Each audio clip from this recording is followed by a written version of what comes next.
Hi, this is Noah from ScreenPrintExchange.com, a place to sell your screen printing equipment, find out how to repair things, and look up manuals for your machines.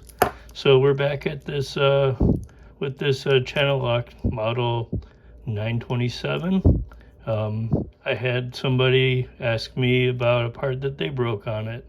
I broke one side, he broke the other side. I broke mine doing an internal snap ring, and I think I just squeezed too hard and broke a lever, like a pivot lever.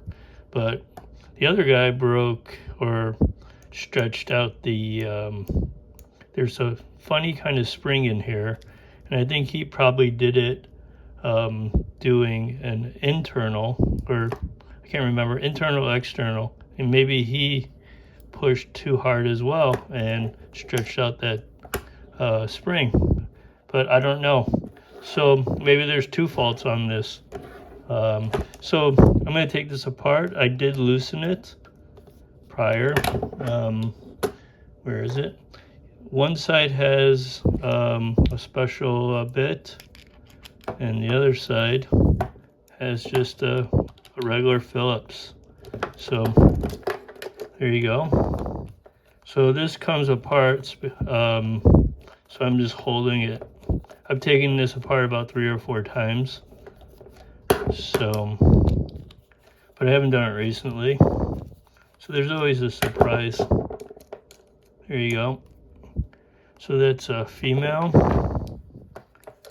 And so we're going to show you the part I broke. I believe it's on this side.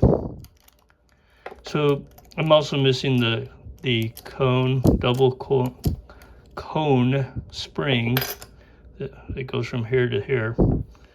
Let's see what's inside of here. So this is what I broke.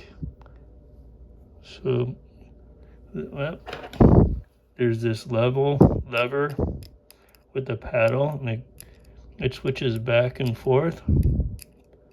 Bing bong, bing bong. And that is activated by these circular pieces that go up and down when you switch this lever. So can you see these circles right here? Right here, I believe. It gets kind of complicated because they made it complicated. I lost one. You know, I don't think this is just, you know, I don't think Channellock just made this for themselves. I think I've seen very similar stuff going on. So here is the spring that the guy had problems with. And basically it is wrapped around a shaft. And this is a custom one. So that's what makes these, if I can find it, these guys go up and down. Okay, there's 2 of them. So, yeah. Isn't that interesting? So he broke it, or he ruined his spring, maybe doing the opposite of what I did and stretched it. But I don't know. I mean, I haven't got, I don't know how he broke his. So he asked me to take a picture of it and the size of it. So I don't know what country he's from, but he's going to have to deal with inches. So it's just, I would say it's like less than 3/4 of an inch long. Maybe, maybe a 1/16 smaller. So I'll take some more pictures of it.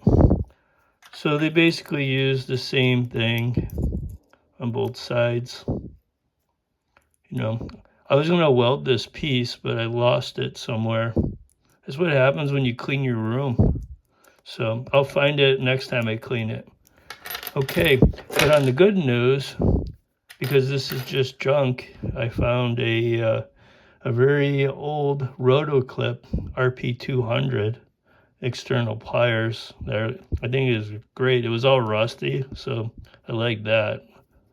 I just put some oil on it. It works way better than this Cluster F. So I have to find the internal one, which is RP-100. So I think I found a few of them, but these still go for good money. If I was going to buy this at MSC, they sell for $45 each. So these vintage ones, they keep on working. This is probably 35 years old, and they still sell them. So I'll be buying the other one used somewhere, but this was a find. So anyhow, so that's the problem with these units.